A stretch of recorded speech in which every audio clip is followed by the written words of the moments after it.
ಬೆಳಗಾಯಿತು ಏಳ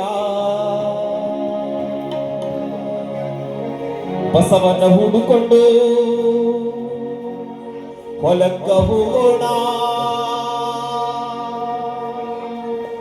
ಬುದ್ಧಿಯ ನೀ ಮಾಡ, ಬುದ್ಧಿಯ ನೀರು ತರುವೆನು ಎಲ್ಲ, ಬಂಡಿಯ ನೀ ಹೂಡ. ಮುತ್ತಿನಂತ ಹೆಂಡತೀರಲು ನಾವಿಬ್ಬರು ಜೋಡ,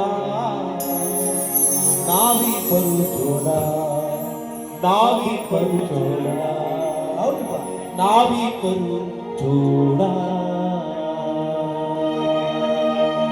ಬೆಳಗಿನ ಬೆಳ್ಳೆಯ ಚುಕ್ಕೆ ಮೂಡಿತು ಬೆಳಗಾಯಿತು ಹೇಳ, ಬೆಳಗಿನ ಬೆಳ್ಳೆಯ ಚುಕ್ಕೆ ಮೂಡಿತು ಬೆಳಗಾಯಿತು ಹೇಳ. ಬಸವನ ಹುಡುಕೊಂಡು ಹೊಲಕ್ಕೆ ಹೋಗುತ್ತೀನಿ.